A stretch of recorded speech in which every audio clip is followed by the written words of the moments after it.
Bonjour à tous et bienvenue à l'Association pour le développement de l'entrepreneuriat en Afrique.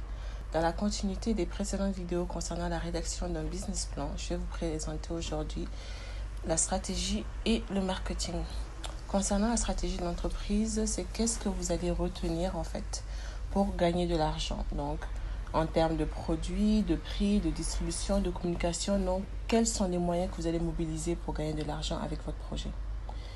Concernant votre stratégie générale, il faut voir les compétences indispensables qui sont à mobiliser, les partenariats que vous devez mettre en place, les stratégies en matière de développement, la stratégie en matière de protection s'il y a lieu en termes de protection industrielle, de données, etc.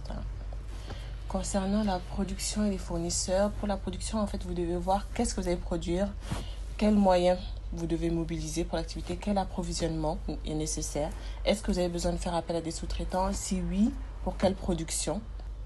En ce qui concerne vos fournisseurs, vous devez voir quel type de fournisseurs vous avez besoin, où sont-ils localisés, les différentes modalités de paiement que vous allez utiliser, les délais de livraison. Donc, vous devez vraiment étudier tous ces facteurs-là parce que ça impacte énormément sur la production. Concernant le public cible, c'est qu'est-ce que le client attend de votre produit ou de votre service. Parce qu'il faut voir qu'il y a deux critères d'achat. Donc, le critère d'achat rationnel et émotionnel. Concernant le rationnel, en fait, le client va regarder si le prix, voilà, le prix bas, ça attire toujours. Mais est-ce qu'il y a un bon rapport qualité-prix, l'esthétique? Est-ce que le produit que vous proposez est innovant? La technicité, est-ce que c'est pas trop difficile à utiliser? Est-ce que c'est sécurisant, surtout en matière de produits pour les enfants? Aussi, par rapport à l'achat émotionnel, en fait, ce qui va jouer, c'est la réputation de l'entreprise, le niveau d'expertise commerciale et autres. Vous devez également essayer de voir la fréquence d'achat possible pour que votre projet soit quand même rentable, le système dans lequel votre projet s'inscrit.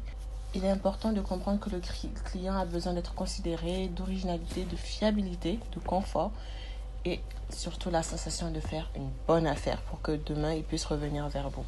Concernant votre distribution, vous devez en fait voir comment vous allez distribuer votre produit, dans quelle zone géographique. Qu'est-ce qu'il faut en termes de partenariat, en termes d'investissement pour mettre cette distribution-là en place, une distribution efficiente.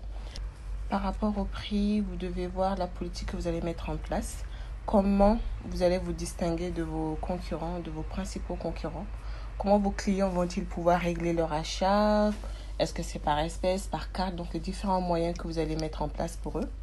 Est-ce que vous allez faire des remises? Est-ce que vous allez proposer des garanties? Si oui, lesquelles, sous quelle forme? Maintenant, par rapport au plan marketing, c'est comment vous allez procéder pour vous faire connaître, pour faire connaître votre offre de produit ou de service. Quel type de communication allez-vous mettre en place?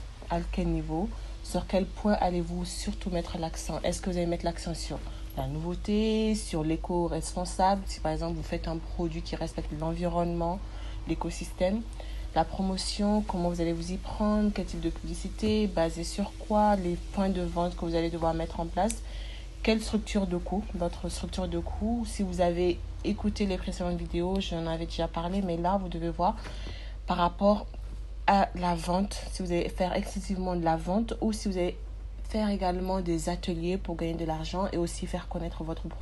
Quel support de communication allez-vous utiliser? Les réseaux sociaux, les médias, sachant que la communication, standard, coûte énormément d'argent. Donc, alors que sur les réseaux, vous pouvez toucher un grand public avec un moyen financier beaucoup moins important.